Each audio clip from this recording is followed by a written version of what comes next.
Your day moves fast. Your news should too. That's why there's a new and improved Wish TV app bringing you more local news, breaking alerts, live streaming, weather forecasts, radar, and Indiana sports all in one place. Customize your news feed to see the stories that matter most to you and get the information you need when you need it. Download the new and improved Wish TV app today on iOS or Android and take News 8 with you everywhere. Music, dance, theater. It's time to take a seat on the aisle with Tom Alvarez. Hear from performers, producers, presenters, and creators who enrich our lives in the performing arts. Who's on stage? Here is Tom Alvarez to introduce you. Hello, and welcome to On the Aisle with me, Tom Alvarez. My guest on today's episode is actor-director Carlos Medina Maldonado. Join me now as I go on the aisle for a conversation with Carlos. Welcome to my podcast, Carlos. Hey, thanks. It's nice to see you. It's been a while. Yeah, thanks for having me. Okay, and the reason you're here is you have something to promote, but I also just want to catch up. It's been a while. Yeah, absolutely. So, okay, let's start out with this show is actually not, quote, event-centric, but for you and for Chris Saunders, the artistic director of American Lives Theater, I'm going to make an exception because I love what Chris does. I love the mission of American Lives Theater. And, as a critic, I know that whenever I see a show there, I'm not going to walk away disappointed. So there you have it. That's great. So tell me about the production that you are directing. Is that correct? Yes, I'm directing it. Okay, yeah. so. The play is called Extreme Home Makeover by Makasha Copeland. Mm-hmm. It is a play that follows the Vega family, a Tejano family out of Kingsville, Texas. They are mostly dealing with making an audition tape for the show Extreme Makeover Home Edition from ABC. I'm sure you remember it from the early 2000s. But they're currently dealing with the loss of their patriarch. And so the entirety of the show is them kind of navigating, filming this tape for ABC to have them help fix their home, but also dealing with the grief of losing their father and then also coming together as a familial unit and finding out that they can rely on each other and lean on one another to help them kind of solve the grief that they're going through. Tell me about the playwright.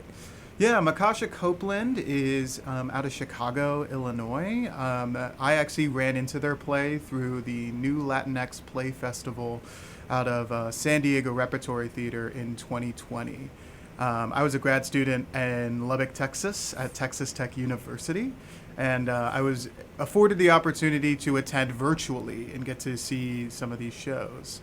And so this show, Extreme Home Makeover, was on the docket, and I fell in love with this play. And so for the last 6 years, I keep coming back to this play because it sounded so much like my family when I was growing up. And while I was in grad school, I really wanted to focus on Latino stories. That's where I come from. I was originally born on the island of Puerto Rico, and when I grew up here in the States, mostly in Illinois, that was a side of me that my parents didn't really encourage me to learn more about. They were more focused on me assimilating within the culture that we had moved into.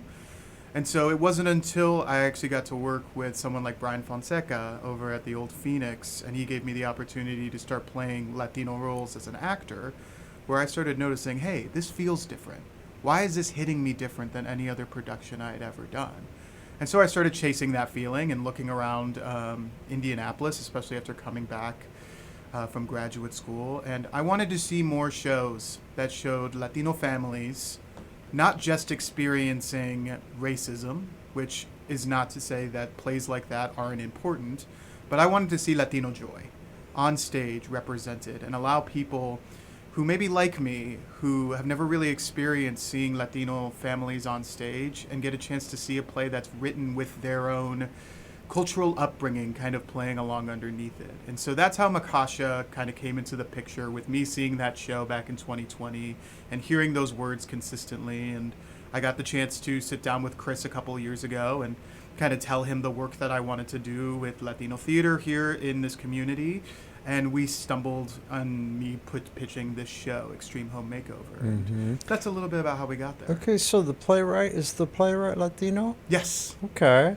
The name. Well, you can't profile just based on a name. Someone could have a Spanish name or not and have mixed heritage, right? Yeah. So I do believe they're mixed. Yeah. So tell me about the playwright's background. I'm curious. I believe the playwright is half Mexican. Okay. From their father's side. Okay. Okay. Bryan Fonseca was half Mexican. Yeah. But his father was Fonseca. So yeah. Well, we have a lot in common. We'll get into that. And Bryan Fonseca is never far away in my thoughts. For those listening who don't know who Bryan is, he was the founder of the Phoenix Theater, and I'm proud to say that it was one of the highlights. It's been one of the highlights of my career. I was an original board member, so there's so many influences that Bryan had on me, including the one that you seem to have undergone, reclaiming your identity. I'm Mexican American, and yet I was brought up to be very assimilated. And it was a blessing and it was a curse, as far as I'm concerned. And we can get into that because I know there are a lot of people who walk in our shoes who are in that situation. But back to the, for those listening, explain Tejano. Tejano is a Mexican-born Texan, meaning that they were not born in Mexico, but they grew up in Texas. That's what they call themselves, is Tejanos down in Texas. I actually got the chance to work with Tejanos in Lubbock, Texas, where I went to graduate school. And that was a really fulfilling experience, getting to work with that population that had such deep roots within Texas itself, but also still seeing Mexico as home, despite the fact that they mostly grew up here in the United States. It was and in Mexico. Texas. Yes, it's also true. Yeah, the border crossed us. We did cross the border. Exactly. That whole attitude, right? Mm-hmm. And yes, Tejano, they were called Tejanos from the very beginning, and when it was Mexican territory, right? Yes. So that's it's a whole attitude, Yeah. right? My family's from San Antonio, so I'm, great. it's in my roots, and I very much identify with it. So where has this play been produced? You said National New Play Network. Is it part of a rolling premiere? No, it's not. Okay. It's had, I believe, 3 productions. The last one, I believe, was done at Milagro in Portland, Oregon. Mm-hmm. The last one was in 2021. So it's been a few years since this play has been produced. Mm-hmm. So when I got a chance to speak with Makasha earlier this year, I was actually able to get a new script that they had formulated, which was really great. And yeah, it hasn't had a ton of traction, but it's one of those shows, like I mentioned, it was so integral to me when I was in graduate school, especially really in my early beginning studies, as I kept trying to learn, what does Latino theater mean in the United States, and where do I fit within it? Mm-hmm. And that was one of the first plays where I felt that reminded me of my own background and hearing my own family's words. Like, that was really the first show that felt like that. Don't you find it fascinating, though, you're from Puerto Rico, or your roots are Puerto Rico, and my roots are Mexicano, and yet all Latinos have a special feeling for those from all Latin American countries. It's just it's in our blood, and there may be differences in accents and so on and so forth, and cuisine and customs and whatever, but what do you feel unites us? The diaspora, if you will. Yeah, I think what unites us is a lot of how we treat our families and how we go about handling conversations within our own culture, and just the joy that can also be expressed within the Latin culture. So even for this show, for example, despite it being very much a backdrop of Tejanos, it still feels like to me a Puerto Rican story because it's something that is integral to me and my upbringing. And I know I can speak to many other friends who are from, Cuban descent or, El Salvador or anything like that. And there's still something in this show that also feels like it's from their piece of their family too. And that's nail what I think that what's down, unites but it. Exactly what is it? Is it like vitality, maybe? Yeah, vitality might be Energy. the energy for sure. Yeah, I would say we're energy. loud, we're emotional, we're passionate. All Yeah. the stereotypes are true, some of them. And also very smart. Yeah. And we're also, at least from my own upbringing, we're very honest with each other. And I feel like that's kind of translated amongst a lot of different Latin American countries. Yeah. What we have to talk about is urgent. Yeah. We have to have that confrontation in the moment. We try not to let things I think fester. that's probably why we're regarded, as the other by certain other cultures that are more buttoned up, right? Sure. Stiff upper lip. Yeah. You never get emotional. You always have a filter, right? Yeah. And a lot with this play too, these characters are struggling to express sure. themselves because they're so focused on the task at hand of creating this tape for ABC, making it perfect so that they get chosen to be on the show, but yet they keep stopping themselves from feeling, from dealing with the loss of their father and allowing themselves to talk about what happened. How much of this play is in the playwright's own experience? From my understanding, a little bit. It's stories from all over the place. But this was kind of the backdrop of like what happens when a central person within a family dies, especially when that person was the fixer in the house, the one who kind of solved all the problems around. But now once you have that person vacant, that role vacant, how do you solve the And rest what of was the that? relationship, the person in this play? We don't want to give everything away, but okay. Yeah, So- the person who dies. Yeah, that's the father in The this father. play, who is mentioned in the The play but is glue. not seen. Yeah, he was the glue. Yeah, and there's definitely pieces in the scenic design elements, and also the characters talk about him constantly. You'll hear his name come up as David. Okay, so, you're talking about a game show, so I'm sure there are all kinds of characters, but are the main characters, how many Latino actors do you have? 4, and Really? it's all fully Latin cast. That's wonderful. Yeah. That's wonderful. So, how did you find them? A lot of searching throughout town, and also working with some of the universities around town. Okay, so they're all cast locally. You Yes. didn't have to go to Chicago. Correct. Yes. Okay, well, that's progress. I should know. As a Yeah. producer myself, I've had to take my own advice, and it's that, you can't ask, well, I can't find them, so I have to cast other people. Or they're not here, and it's like, hello, you have to show your face in the community. Is that what you did? Or Yeah. you had to go find these people. I did. Be proactive. But also, I'm a firm believer in the sentiment that if you build it, they will come. Yeah. Okay. And- So some of them found you. In a sense, but it really, this is kind of something that I've really been trying to get going further within the community. A lot of people will say things that you just said similarly, Yeah, like well, thinking about Latino shows and being like, I was can't cast mimicking that. what I've heard all my Of course. career. Yeah. I don't know where to find them. And for me, a lot of times in different theatrical cities, not just Indianapolis, sometimes Latino shows or even black shows or Asian shows, they can feel like checkboxes where we're going to do this one show of a BIPOC community, and then that's it. And then you don't see them produce another play like that for 1 to 2 years. So if you're able to create a consistent effort to consistently show that community and show that community that you're not trying to preach to them, that you're inviting them into a brand new space and come in and experience something like this show, which is what I would call Latino joy, that will allow people in the community to see that, hey, my culture is represented on stage. Maybe I would be interested in acting and start wanting to come out to more auditions. There just needs to be a more concerted effort to continue to produce this work, and that's what's going to get people to want to come out more so that we can have a stable of Latino actors here in this city that feel that their culture and their work is accepted. It's been my experience as a producer in this town and an actor myself that It's partly due to the fact that there haven't been young actors that have matriculated, haven't been through college or even high school theater experiences. So they're now coming around. It's a new generation.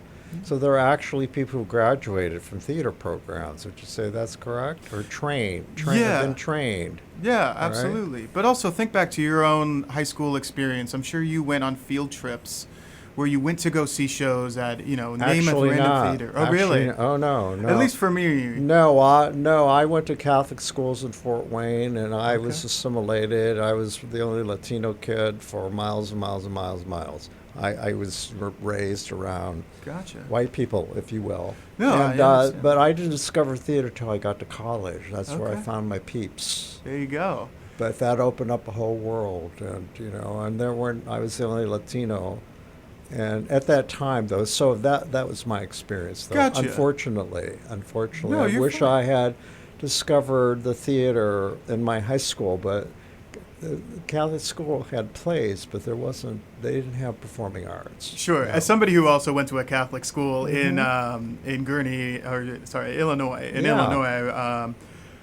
Really the opportunities that we got to see of theater were mainly white-centric plays. Yeah. Stuff that's not focused on culture. And my first play was in high school, thanks to a sister-in-law who knew I was interested in theater, but I'd never been to a play.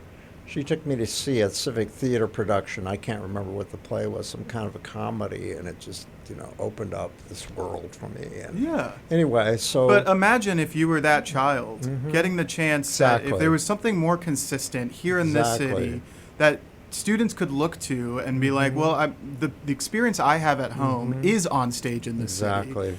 So even creating an opportunity like that Yeah. can create a new stable and a new interest in Tell young me people. about these. I'm really curious. Tell me about these actors, these Yeah. four actors, Latino actors. Yeah, so the first actor we have, his name is Diego Sanchez Gallivan, which is a Ball State graduate, graduated last year.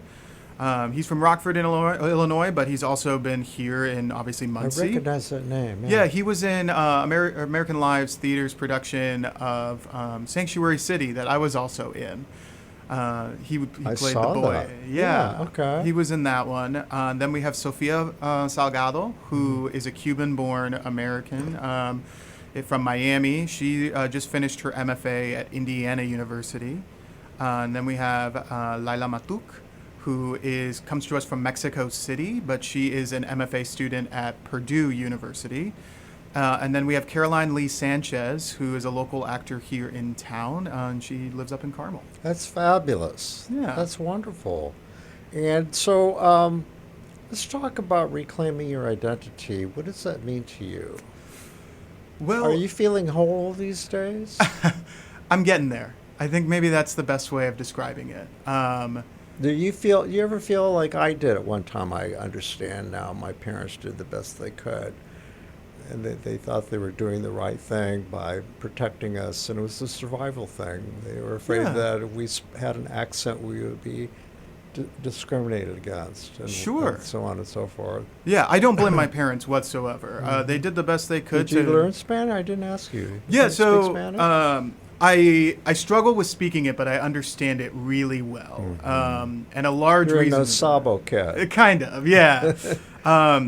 If I may, with a short story, Yeah, of my course. mother has told me about the story when we first moved from Puerto Rico to Florida, in Orlando, and I was in first grade, and it was right around pretty fresh when we had just moved from the island, and I came home one day and I was crying to her because no one in my class understood what I was saying because I was speaking Spanish, and I was in a room full of Americans who only spoke English. So at first grade, it was really hard on me. I'm sure. And I'm sure that broke my mother's heart. And so maybe that was one of the probably many moments where they realized it's going to be easier for them if we don't force them to speak Spanish. So it wasn't uncommon in my household for my parents to speak Spanish to me and my two other siblings. I have two older siblings.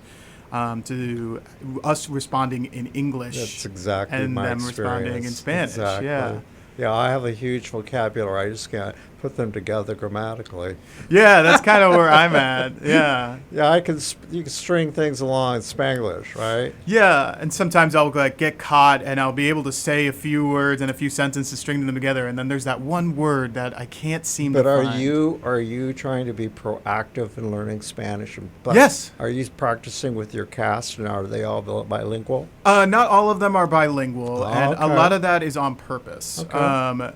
Because I wanted this, also, like I mentioned, the show is about Tejanos. Of course. But again, this story spoke to me as a Puerto Rican person living in the United States. I wanted the cast to feel like it was from a lot of different parts of Latino America. I see. So that we could have different kind of aspects, Gotcha. especially in how they speak to each other. It's just a little different with So different they use flavors. accents? No, Okay. they don't. Only we have one character that uses a little bit. I gotcha. But it's mostly to age up the character a little bit. But Yeah. Have you ever had to do a Puerto Rican accent?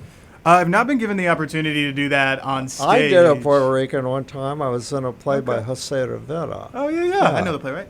Anyway, but yeah, so could you if you had to? I've seen you act. You're a fantastic actor. Oh, well, thank you. Yeah, I mean, that's the thing. If it's written on a page and they tell me to say that, I can practice that and get it down perfect. Yeah. For me, it's the creation that I get in my own way. And I also do have a lot of sensitivities.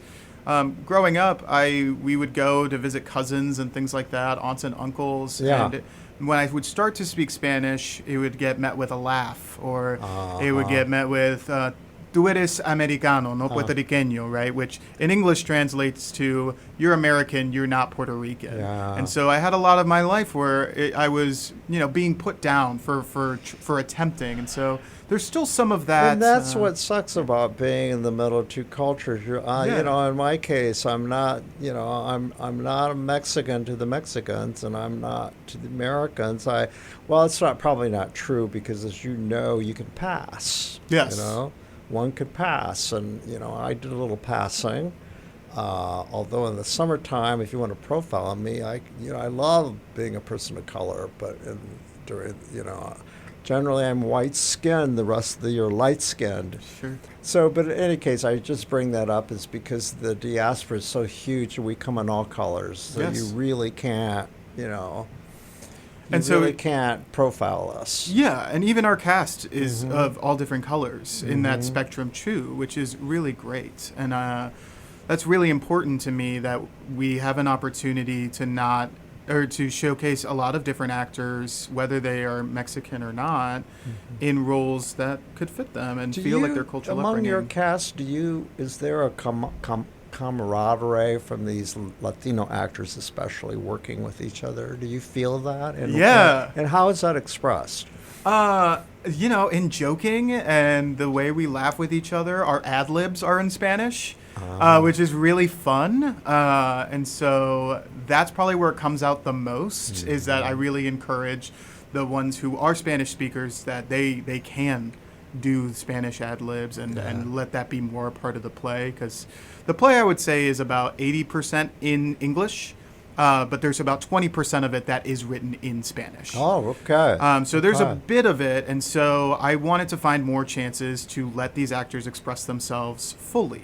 And so allowing them to ad-lib in Spanish and add a little extra flavor of themselves in this thing, I think is so great. Let's talk about your acting career. And as I mentioned before, I've seen a lot of your work. It's been a while.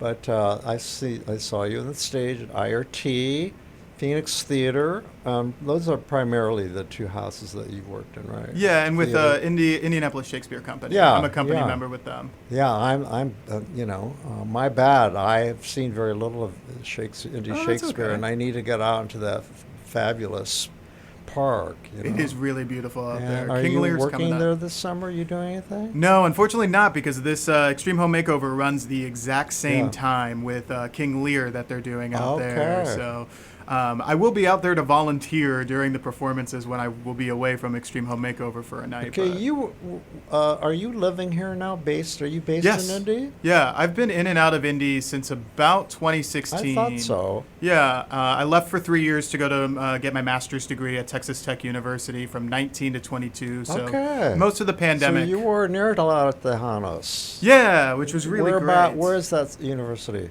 It's in Lubbock, Texas, which is West Texas. Oh, West Texas. It's about an hour away from New Mexico, from the New Mexico border.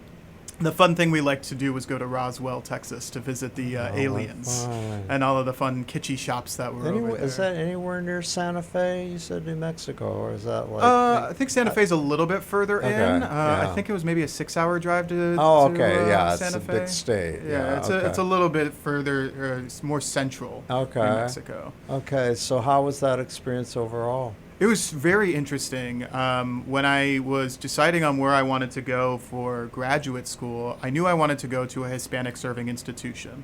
Like I mentioned to you, and working with Bryan Fonseca, I really wanted the opportunity to continue to chase that feeling that I had mentioned of why that hit different for me and why it felt more personal to work on plays that were about the Latino experience. And so when I knew I wanted to go to grad school, I wanted to work with more Latino, Hispanic people. And so that's how I ended up at Texas Tech University. But when I got there, I realized that the program itself did not represent the same demographics that the rest of the university has, right? So just for context, a Hispanic serving institution means 20% of your student body is Hispanic or Latino, or however they identify themselves.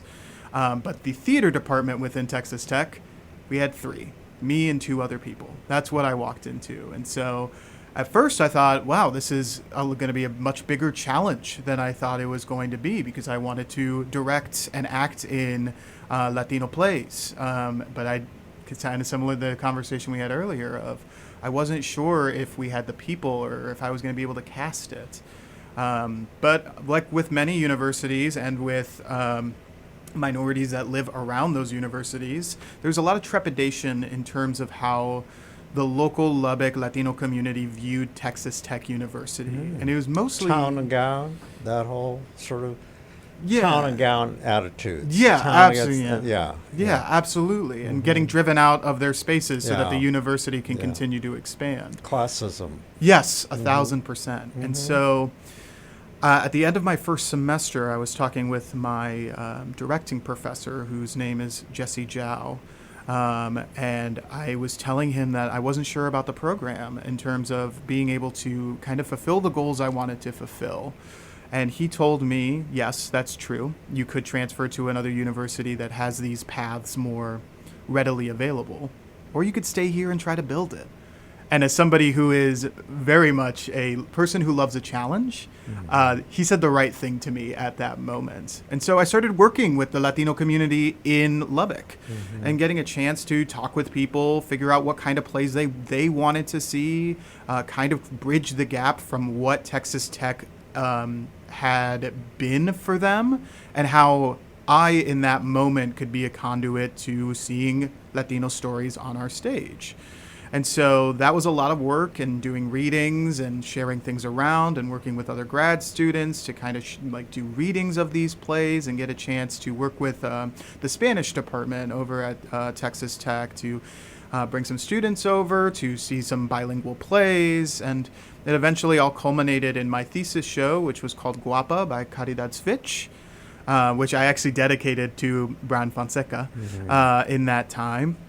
And was able to do a fully Latin cast in that show, where we used mostly students from the university, and then also we got to use someone in town who was also Latino as well, which was really great. And I hope now that even though I've left the university, they're still continuing to push this idea that we have this population. We had this population in West Texas that was coming to see our shows and was very interested in seeing the Latino experience on stage. And so I really did take a lot of those experiences from Lubbock and thought, well, there is a population of Latinos here in Indianapolis. And I came to this city as a young actor where so many people that I worked with at the IRT took me under their wing and showed me how to be a professional, gave me opportunities to fail. And I thought how lovely to Janet get that. Allen being one of them? Yes, absolutely. Janet Allen was one of them. course. Ben Hanna was another. Of Even course. Rob Johansson, Jen Johansson, Ryan Artsberger, Chuck Goad. Oh, yeah. All of these people back in 2016 were really influential. And Emily Ristine Holloway, who let me live out of her house for what felt like 2 years. But they made me want to come back here and start taking the things that I worked with in Lubbock and see what I could do Well, here. you in had some great Indianapolis. mentors, starting with Bryan. It sounds like he truly was a mentor. Yeah, right? absolutely. Wow. Bryan, in my case, it was because of him that I started my journey towards reclaiming my identity. We have a lot in common in those terms. And so I would say that he influenced you in that direction as well. Yeah, 100%. He was the first person to cast me in a Latino role. Well, the play that I mentioned to you, Jose Rivera, was called The Promise, and he was the first director in town to do Latino programming, okay? And that had a mostly Latino cast. And, I asked you about the bonding that your cast does, and we had that. It was similar. We were very, very close, and we had reunions for a long time. We would get together, and that's kind of that feeling of familia. It's in theater anyway. Don't you think it's inherent? And It is. You get close to people. It's a very intimate experience, don't you think? You definitely build a community in a very small period of time. But even more so, I can't speak for everyone in my cast, but I know at least for me, I am typically not in a rehearsal space where an entire room is full of Latinos. Yeah. It's normally a mix of everybody. And so Don't you love it, though? It's so great. The little jokes and asides that we have from each other, hearing ad-libs and being like, wow, that's something my mother said to me. Like, that's great. Let's keep that and keep moving with it. Do you find, this is something that I've been trying to formulate words for, explaining why, I'm now practicing Spanish because I live on the west side, and most of my neighbors are Latinos, many of them. Great. From all over Mexico, Honduras, Central Americas, Salvador, Nicaragua. It's a trip.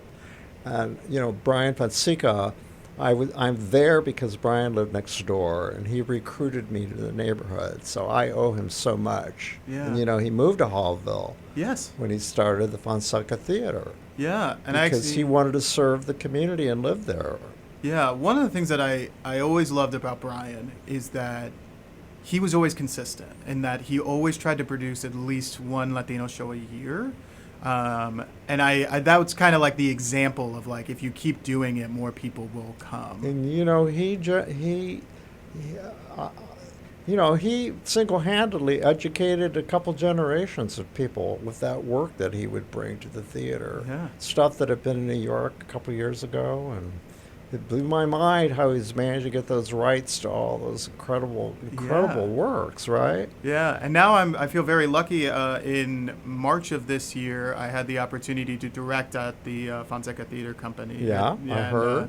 Got to direct a show called the Hispanic, Latino, Latina, Latinx, Latine Vote. I'm sorry I missed that, but I want to talk to you about that. And by the way, along those lines, Chris Saunders was one of my first guests on this podcast a couple of years ago.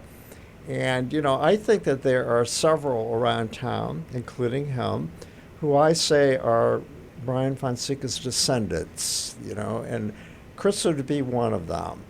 Sure. His sensibilities are very similar to the work and Bryan's vision. Would you agree? Yeah, I would agree. And one of the things that I think Bryan was really great at was hearing out artists in terms of what they wanted to do. And I see a lot of similarities between Bryan and Chris in that way, where I told Chris a lot about why I love this show.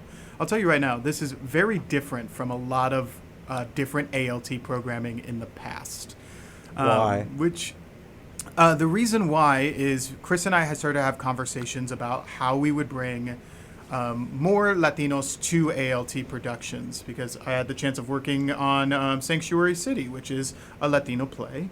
where all three characters are Latino, and we didn't have a ton of people coming in to see that show. And so what I had learned in Lubbock, especially with shows that deal with racism, those plays can sometimes turn somebody off before they even come through the door. Yes. Because the impulse is you're trying to tell me about my experience. I don't want to pay to see you tell me what you think I'm experiencing, if that makes sense. Preaching. Yes, and saviorism in that sense Condescension. too. Like look at we put your community on stage. Meanwhile, your community is up there writhing. They're like, the term is becoming more popular. I hear it more. It's kind of like microaggressions. Yes. Yeah, very much so. Racism and classism.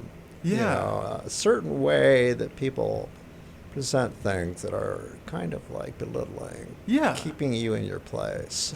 So the reason why this is so different, it's a comedy, first of all. Yeah. And it's a play about a family experiencing grief, which is something that, we see in the Western theatrical canon so much. There's so many plays about families. But I wanted, if this was the first introduction with ALT doing Latino shows in this city, I wanted the Latinos that come to see this show to experience joy, to see a celebration of their community.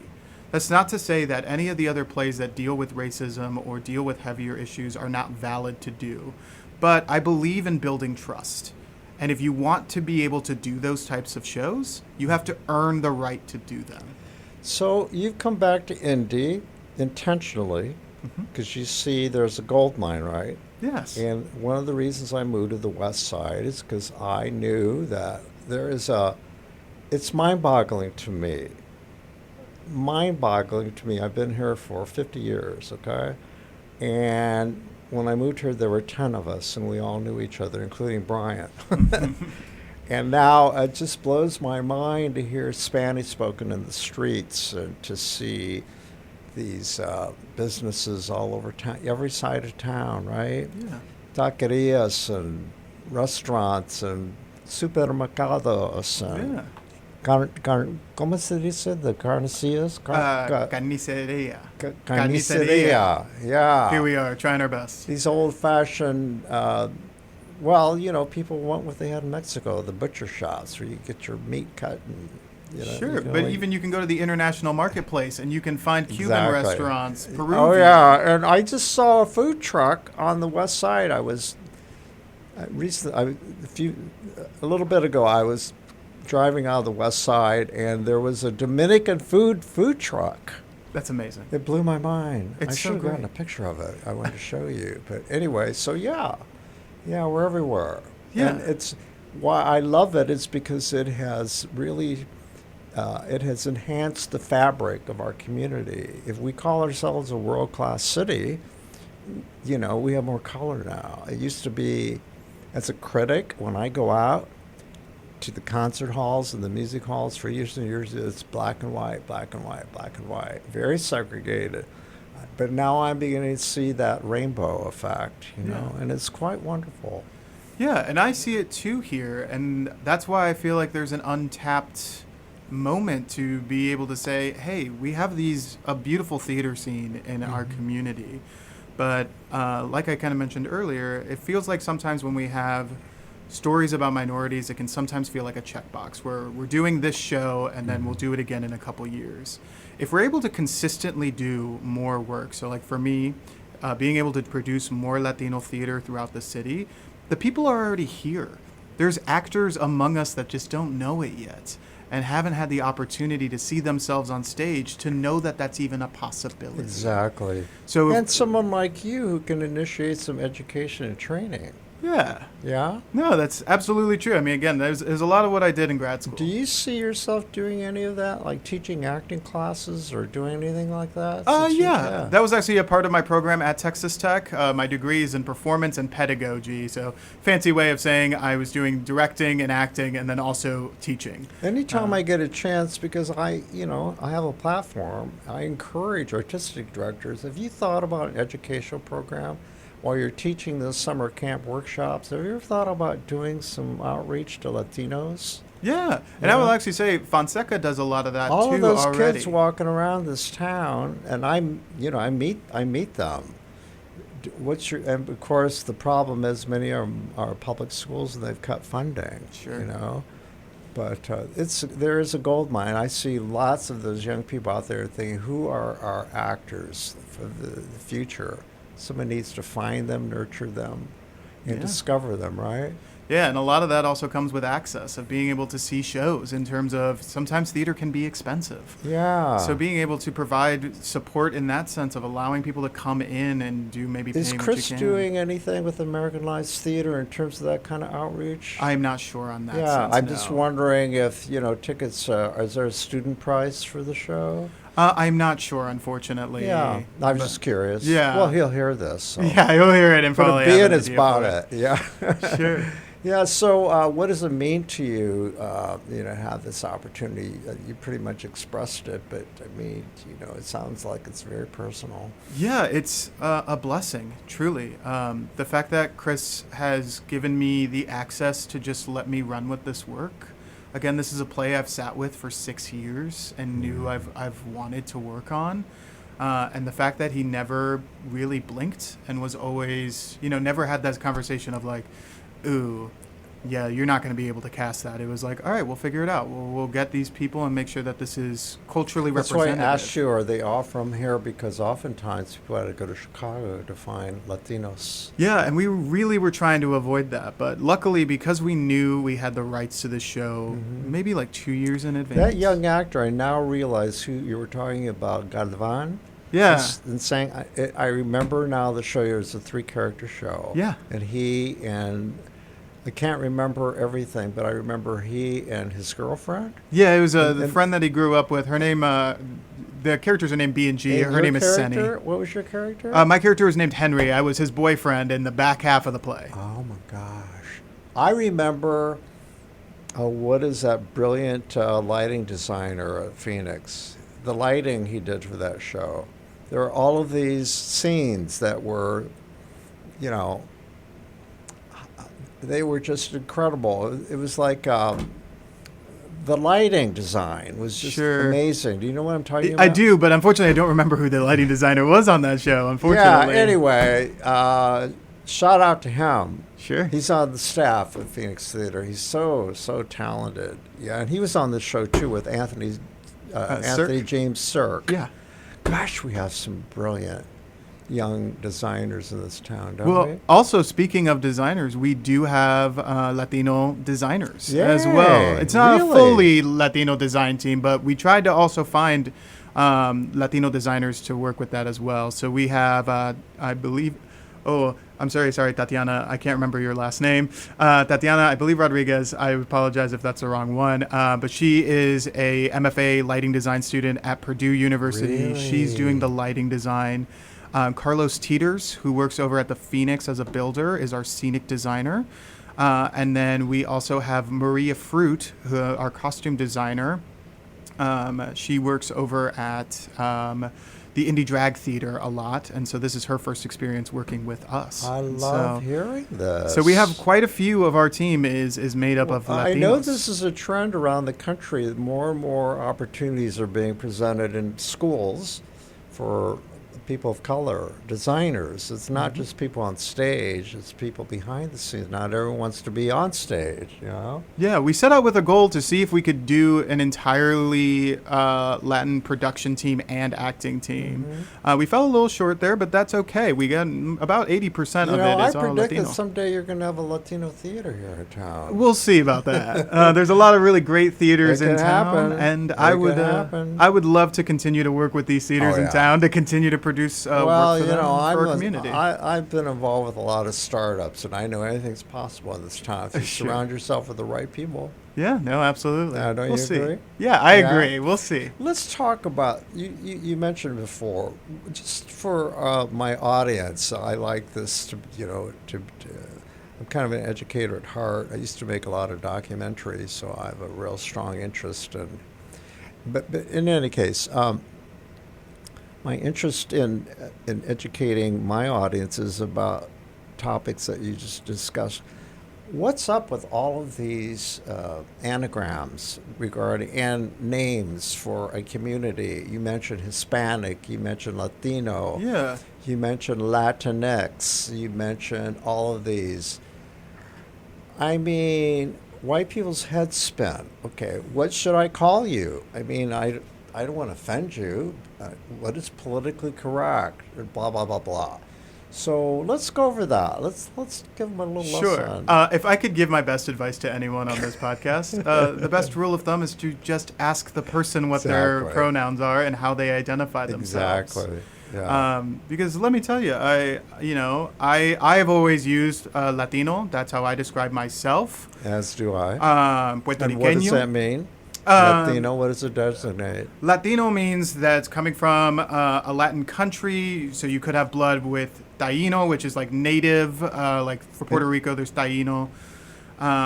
So that's kind of Latin America, but also has influences from Spain, but that's more Hispanic when you The think of the conquerors. words. Yeah, the conquerors. So Latino is kind of, less excluding more Spain and more of like the natives.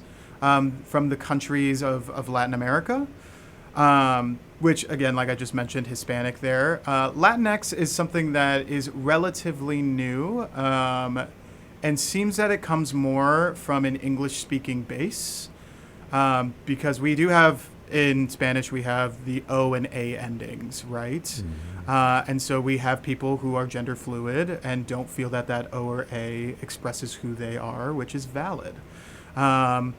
So people started adopting the X ending as a way of kind of playing or showing that gender neutrality, that kind of gender fluidity. However, I remember I started using that term in front of my brother, who's a winemaker out in Oregon, and we were having a conversation, and he's just like, that doesn't make any sense, that term, because it doesn't exist in Spanish. Because if you're taking a word like Latino or Latina, the X ending does not exist in Spanish. Yes. And so, in a sense, Latinx does kind of exclude Spanish-speaking people, which I can understand that argument. Oh, yeah. In terms of how you would go about that. But that's why my brother and I actually started using a term which has also been popularly accepted, which is Latine, which is with the E ending. That exists in English and in Spanish. Do you know there are a lot of people, though, out there who roll their eyeballs about all of this? Oh, sure. That's It's like, give me a break. Sure. But at the end of the day... I think to some people,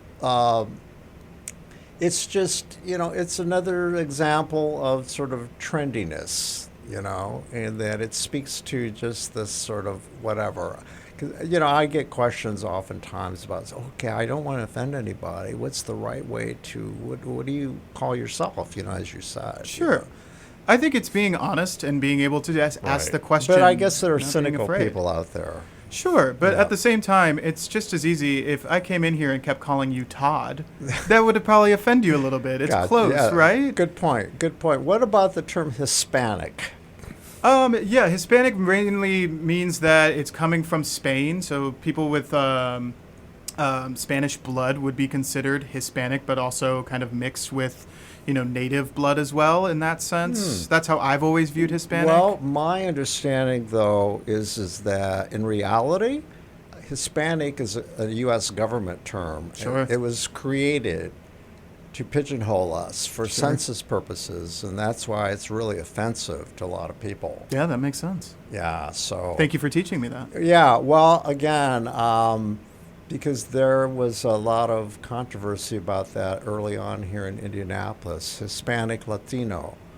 And so anyway, yeah, so in that particular case, I agree with that. It's they bunched us all together. We needed, when you check the box for the census, in reality, I have more indigenous blood in me than I have Spanish. I think there's only like 5%. And by the way, indigenous people really push back about the use of the word Latino. Sure. Yeah. And they've got their own thing going right now.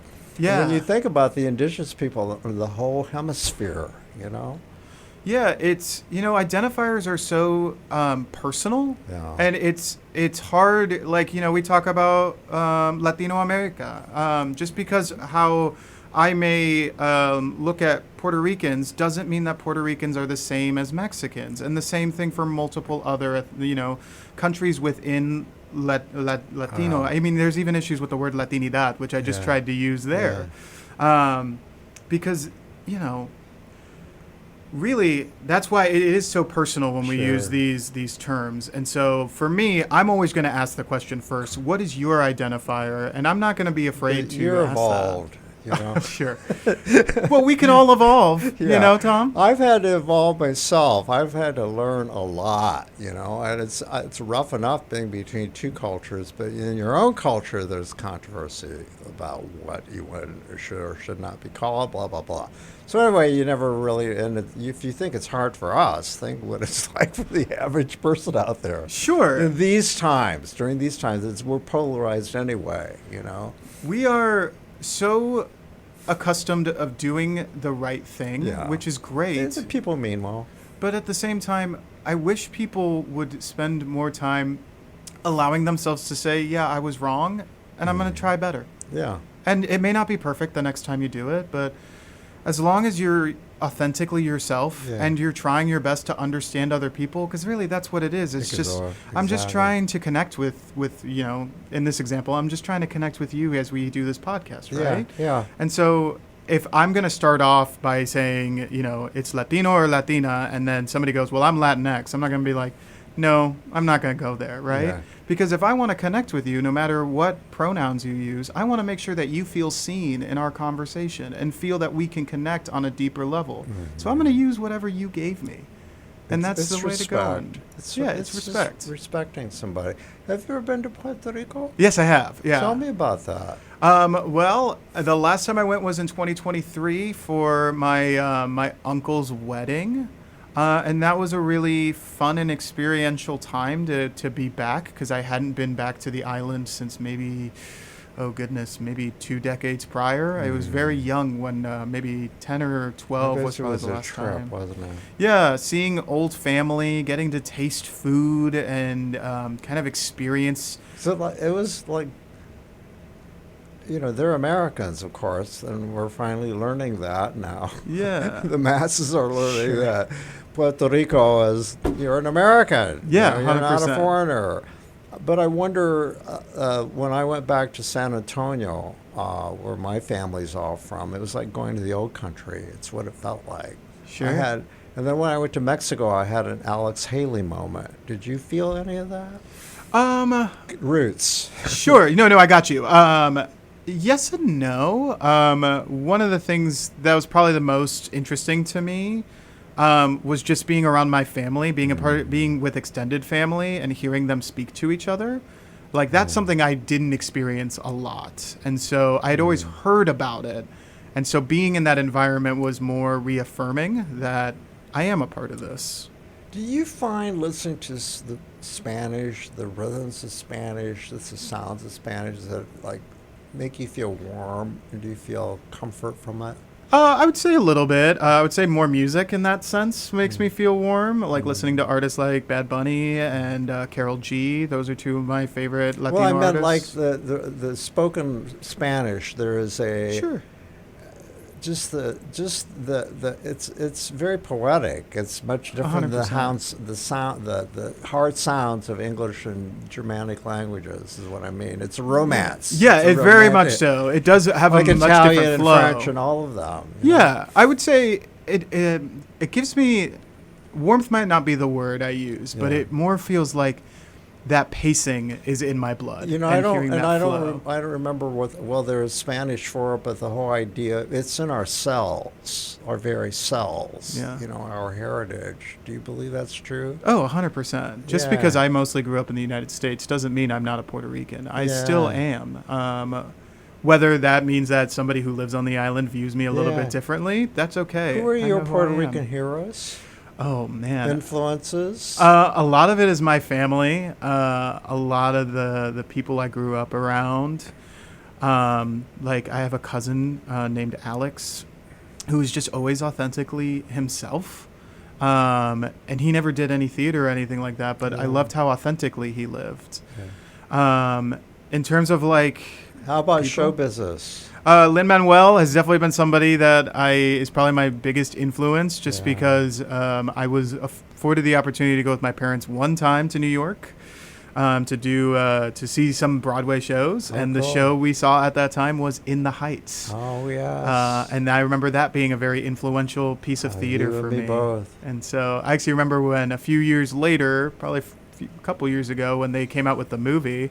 I was sitting there crying during the opening moment of that show, which is very joyful, but it felt very much like this piece has come so far, and now it's in the zeitgeist, and Lin-Manuel is doing so much work, and you hear those Latin influences and things like Moana, and it predated Hamilton, and everyone thought Hamilton was so revolutionary. He had started doing that in the Heights. Yeah, absolutely. That was his real big first hit. Yeah. Who are some of the actors that from Puerto Rican actors? Oh, Luis Guzman has always been one that I've really cherished. Golly. How about, have you ever done musical theater? Yes, I have. Okay, I'm sure you have. Well, of course, Rita and Chita. Oh, yeah. Rita Moreno and Chita Rivera? Yeah. Yeah. Both great.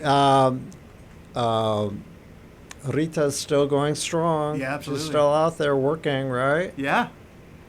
I had the great privilege of meeting both of them at separate times, and there weren't at the time.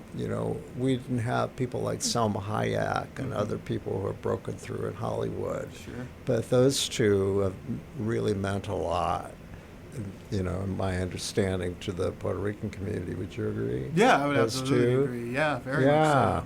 So tell me about your impressions of Indianapolis now, having left and then come back. Well, overall, what is your impression? Well, and I'm more interested in your work as a director and working in the theater. What's your impression of not only the arts community and the talent pool? Okay, yeah. I mean, it's a little different because when I was here from 16 through 19, I was here as an actor, mostly. And I still do some acting, but I've been really directing pretty much since I came back. But it's a very generous community. Like I said, in 2016, it was a community that welcomed a 21-year-old kid like me and didn't treat me like I was just some snot-nosed kid, right? They wanted to see me succeed in this city. And, I remember a night where Chuck Goad was the one who introduced me to Bryan. Really? And allowing those connections to happen. And he was one of the flounders. You know what that term is? No. The flounders were a group of people who were the founders of the board, and they call themselves the flounders. Oh, okay. Gail Steigerwald, Chuck Goad. She's no longer acting. You knew all these people. Anyway, they call themselves the flounders. Gotcha. But yeah, so that community is still here for the most part. A lot of them moved on to doing some different things, like Constance Macy, for example, is now leading the Phoenix Theater. Yes. Emily Ristine Holloway is really soaring over at... Have you seen Ragtime, or did you see Ragtime? I have not been able Well, to it's see closed, it. but Yeah. Newsies is opening this week. So, yeah. So I'm hoping to go see something with Summerstock, but her company has grown so exponentially since I first came in the city. And even Ryan Artsberger is the artistic director of Indie Shakes. He's been on this podcast. So a lot of those people early on that were very important to me in terms of building out kind of my confidence and realizing that I could do a career in theater here in this city.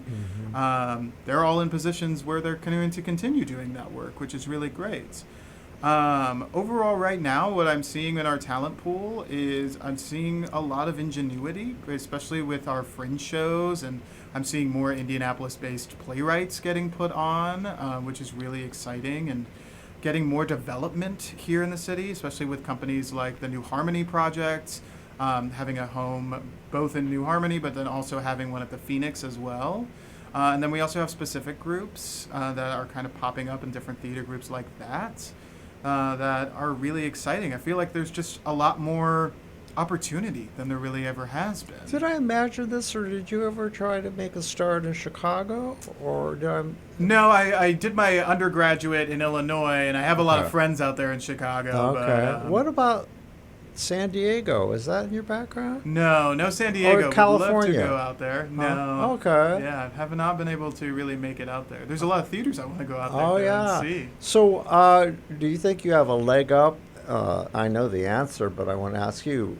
Do you think you have a leg up being a director and having acted? Yes and no. Part of it is just, connections of just like having deep-rooted, I've known Ryan Artsberger for years. Would you say, though, that do you feel like you can communicate with actors in ways that someone who's not acted, been in the trenches, can't? Yes and no, because I've met a lot of actors, directors, where when you're an actor first, you only know one way at attacking a character.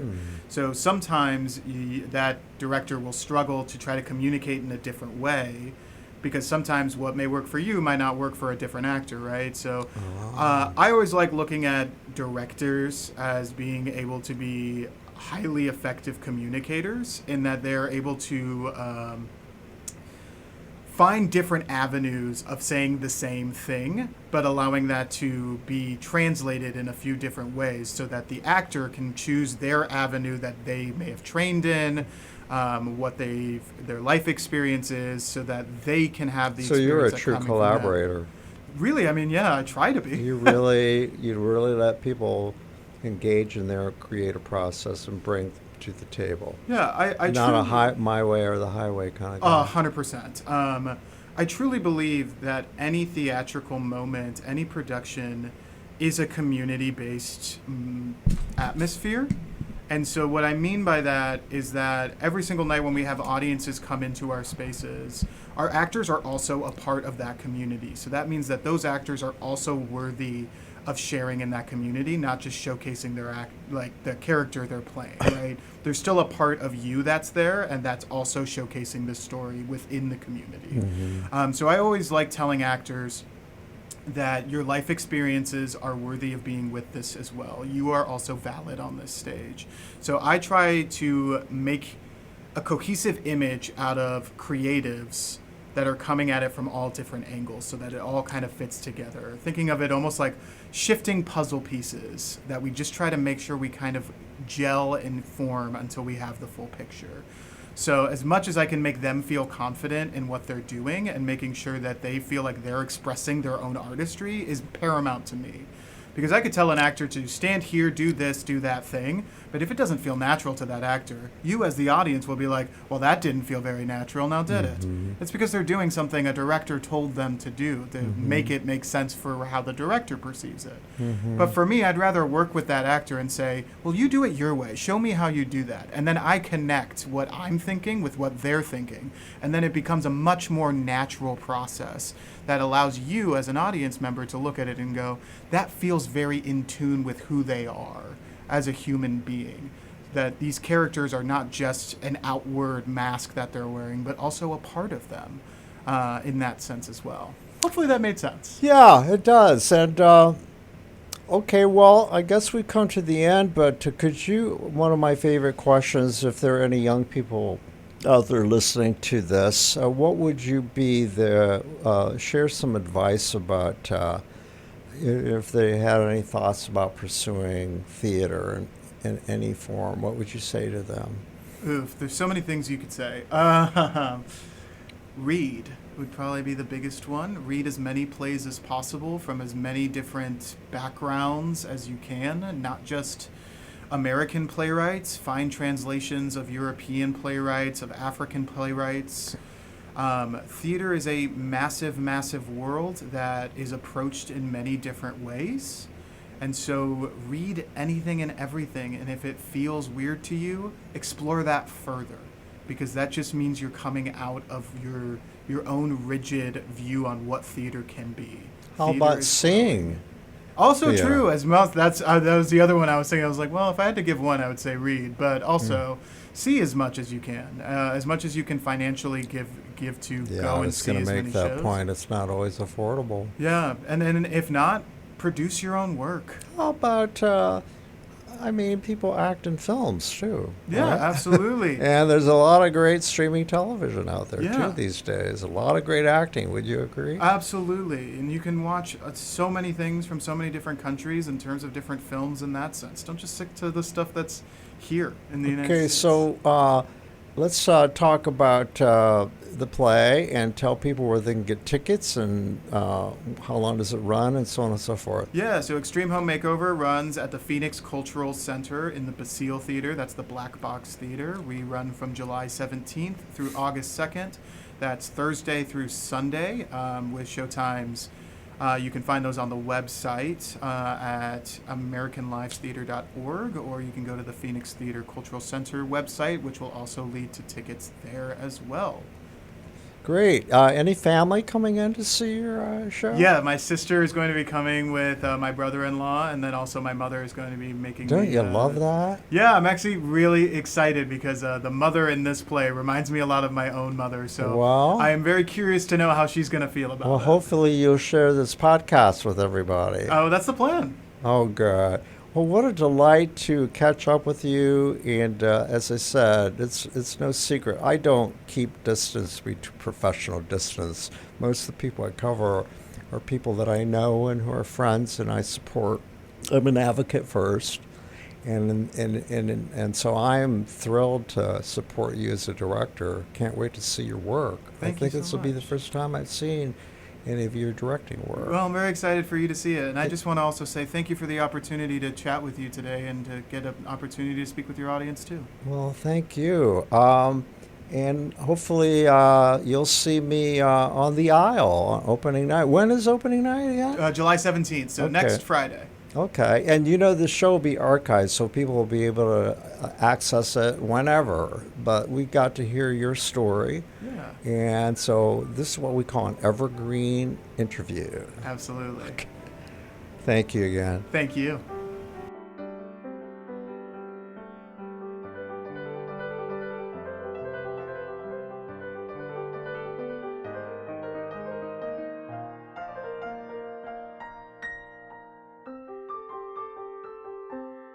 Our thanks go out to our media sponsor, Urban Times. Urban Times is a monthly news magazine which serves as the official newsletter for 15 Indianapolis neighborhoods, offering news about development, arts and entertainment, and from the business community. Thank you for joining me on the aisle. Please subscribe to my podcast, and if you want to hear previous episodes, find them on the All Indiana Podcast Network, or listen to them wherever you get your podcasts. This is Tom Alvarez. Who will take center stage on the podcast next? Your seat on the aisle with Tom Alvarez awaits. Follow Tom on Facebook, Instagram, Twitter, and TikTok, and make sure to visit tomalvarez.studio. Watch Tom every other Thursday on Lifestyle Live on Wish TV, and make sure to listen every week here on the All Indiana Podcast Network.